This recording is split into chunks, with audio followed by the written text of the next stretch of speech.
This video is sponsored by Ram Ram Group of Companies, co-sponsored by Nature House and भैया G silver coated इलायची। दोस्तों, DNA का जो द्वंद्व युद्ध समाजवादी पार्टी और उत्तर प्रदेश के डिप्टी सीएम ब्रजेश पाठक के बीच चल रहा था, उसमें ताजा अपडेट यह है कि ब्रजेश पाठक अब अकेले पड़ चुके हैं।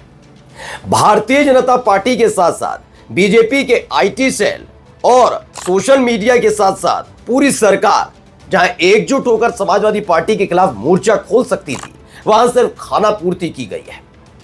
48 घंटे के भीतर कहीं ना कहीं ब्रजेश पाठक को यह एहसास हो गया होगा कि वो भारतीय जनता पार्टी में जरूर हैं, उत्तर प्रदेश के डिप्टी सीएम जरूर हैं, लेकिन इस दौर में उनकी अनदेखी की जा रही है, क्योंकि जिस तरह की शब्दावली का इस्तेमाल समाजवादी पार्टी के आईटी सेल की तरफ से किया गया वो वाकई आपत्तिजनक थी, जिसे खुद अखिलेश यादव ने ट्वीट कर आपत्तिजनक करार दिया। लेकिन इन सब के बीच जिस तेज रफ्तार से समाजवादी पार्टी और अखिलेश यादव पर हमलावर बीजेपी योगी आदित्यनाथ, केशव प्रसाद मौर्य को होना चाहिए था, वो इतने हमलावर नजर नहीं आए। उन्होंने सिर्फ खाना पूर्ति की और फिर ऑपरेशन सिंदूर से लेकर नरेंद्र मोदी साहब के लिए माहौल बनाने में जुट गए। यानी ब्रजेश पाठक अब इस डीएनए वाले द्वंद्व युद्ध में अकेले भी हैं, असहाय भी हैं और मजबूर भी नजर आ रहे हैं। नमस्कार, मैं हूं प्रज्वल गौतम और आप देख रहे हैं खबर चौक। वो साल दूसरा था, ये साल दूसरा है, तब हाल दूसरा था, अब हाल दूसरा है। ये बात मैं इसलिए कह रहा हूं दोस्तों, क्योंकि आपको याद होगा जब लोकसभा चुनाव के नतीजे आए थे तो भारतीय जनता पार्टी 240 सीटों पर सिमट गई। संख्या थी 303 और उससे सिमट कर ये 240 सीटों पर सिमट जाते हैं। नरेंद्र मोदी साहब के तीसरी बार प्रधानमंत्री बनने के सपने को पूरा करने के लिए सहयोगियों का समर्थन मांगना पड़ता है। वो सहयोगी जिन्हें कभी घास तक डालने की कोशिश नहीं की बीजेपी ने, और खासकर मोदी शाह वाली बीजेपी ने। ऐसे में 240 सीटों पर आने के बाद द्वंद्व युद्ध शुरू होता है, एक शीत युद्ध जो योगी आदित्यनाथ वर्सेस मोदी शाह था। साफ साफ ऊपर से संदेश आ चुका था कि योगी आदित्यनाथ को अपनी कुर्सी छोड़नी होगी। इसके लिए आरएसएस योगी आदित्यनाथ के साथ खड़ी थी। दूसरा खेमा केशव प्रसाद मौर्य का था। धीरे धीरे केशव प्रसाद मौर्य के खेमे में ब्रजेश पाठक के साथ साथ खुद उत्तर प्रदेश बीजेपी के अध्यक्ष भूपेंद्र चौधरी, उनके सहयोगी अनुप्रिया पटेल, ओम प्रकाश राजभर और ओम प्रकाश राजभर के साथ साथ संजय निषाद तक आ गए थे।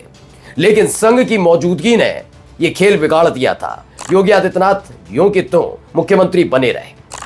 लेकिन अब सोचिए, वो जो जोड़ी उस समय नजर आ रही थी केशव प्रसाद मौर्य और ब्रजेश पाठक की, वो जोड़ी टूट गई है क्या? क्या केवल अब खाना पूर्ति वाला खेमा रह गया है क्या? और क्या योगी आदित्यनाथ पहले से ज्यादा मजबूत फिर से होते नजर आ रहे हैं?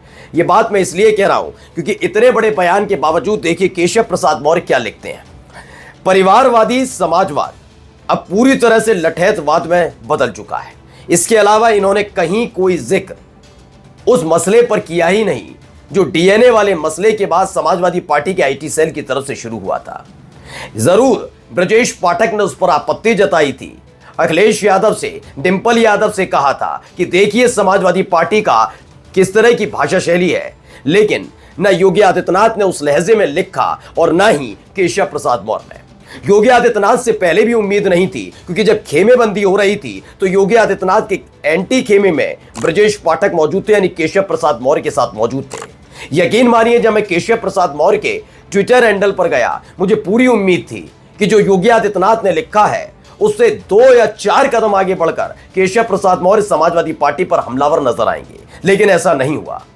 कई बार ढूंढने के बावजूद मुझे सिर्फ यह नजर आया कि परिवारवादी समाजवाद अब पूरी तरह से लठैतवाद में बदल चुका है, जो संकेत देता है कि इस पूरे द्वंद्व युद्ध में जो शीत युद्ध बीजेपी के अंदर, उत्तर प्रदेश के अंदर चल रहा है, उसमें ब्रजेश पाठक अकेले पड़ते नजर आ रहा है। अब जरा योगी आदित्यनाथ का भी ट्वीट दिखा दूं। इन्होंने एक लाइन में अपनी बात खत्म की, जबकि ब्रजेश पाठक केशव प्रसाद मौर्य के साथ नजर आते थे उस खेमेबंदी में। लेकिन यहां क्या है, यहां देखिए योगी आदित्यनाथ क्या लिखते हैं। यद्यपि समाजवादी पार्टी के किसी आदर्श आचरण की अपेक्षा करना व्यर्थ है, किंतु सभ्य समाज उनके अशोभनीय एवं अभद्र वक्तव्यों को सहन नहीं कर सकता। समाजवादी पार्टी के शीर्ष नेतृत्व को चाहिए कि वे अपने सोशल मीडिया हैंडल्स की भली भांति समीक्षा करें तथा यह सुनिश्चित करें कि वहां प्रयुक्त भाषा मर्यादित, संयमित और गरिमापूर्ण हो। अब आते हैं दोबारा से, मैं बार बार क्यों कह रहा हूं कि ब्रजेश पाठक अकेले हैं। योगी आदित्यनाथ मुख्यमंत्री हैं, केशव प्रसाद मौर्य डिप्टी सीएम है, यही नहीं खुद ब्रजेश पाठक डिप्टी सीएम है। लेकिन आपको लगता नहीं है जिस तरह की भाषा शैली इस्तेमाल की गई समाजवादी पार्टी की तरफ से, ऐसी भाषा शैली अगर योगी आदित्यनाथ के खिलाफ होती तो समाजवादी पार्टी की तरफ से ट्विटर हैंडल चलाने वाले उन लोगों को गिरफ्तार नहीं किया जाता। लेकिन ऐसा हो रहा है कि ब्रजेश पाठक के मामले में क्या वैसा एक्शन हो रहा है? नहीं, कतई नहीं, ऐसा कोई एक्शन नहीं लिया जा रहा। अकेले क्यों पड़े और क्यों काम है ना योगी आदित्यनाथ थोड़े मजबूत होने नजर आ रहे हैं। एक दौर था जब ओम प्रकाश राजभर को अपने साथ लेने से कतराते नजर आते थे योगी आदित्यनाथ। काफी मान मुनव्वल के बाद अमित शाह ने एनडीए में शामिल कराया, फिर काफी दिनों तक जद्दोजहद करने के बाद योगी कैबिनेट में शामिल हुए। लेकिन योगी कैबिनेट में शामिल होने के बावजूद योगी आदित्यनाथ ने कभी भी अपने आसपास फटकने नहीं दिया, किसे? न ओम प्रकाश राजभर को, न उनके बेटों को। लेकिन हाल ही में एक खबर आई कि मंत्री नहीं है उनके बेटे, उसके बावजूद उन्हें पुख्ता सुरक्षा व्यवस्था मिलती है। एक तस्वीर भी निकल कर आई, योगी आदित्यनाथ से मुलाकात करने पहुंचते हैं ओम प्रकाश राजभर। आप मुझे पिछले 6 से 8 महीने की तस्वीर दिखाइए जब ओम प्रकाश राजभर ने योगी आदित्यनाथ से मुलाकात की हो। जी नहीं, आप नहीं दिखा पाएंगे क्योंकि मुलाकात हुई ही नहीं, समय मिला ही नहीं। योगी आदित्यनाथ के बाद समझ गए कि क्षत्रियों के नाम पर जो माहौल बनाने की कोशिश करनी सेना के जरिए की थी वो दाव उल्टा पड़ गया है। ब्राह्मण समाज बीजेपी से नाराज हो गया है। इस बात की सूचना संघ तक पहुंच गई है। संघ योगी आदित्यनाथ से नाराज चल रहा है करनी सेना पर कार्रवाई न करने को लेकर। करनी सेना पर कार्रवाई शुरू हो गई है। क्षत्रिय समाज पहले ही साथ नहीं है, ऐसे में अपने सहयोगियों को साथ कर चलना बेहद जरूरी हो जाएगा। और ऐसे में ही अब आप देखिए धीरे धीरे हर कोई कन्नी काटता नजर आ रहा है। लेकिन इस खेल में अगर कोई अपने आप को सबसे ज्यादा ठगा हुआ महसूस कर रहा है तो उसका नाम है ब्रजेश पाठक। नमस्कार। New public inter college Lucknow, admission open.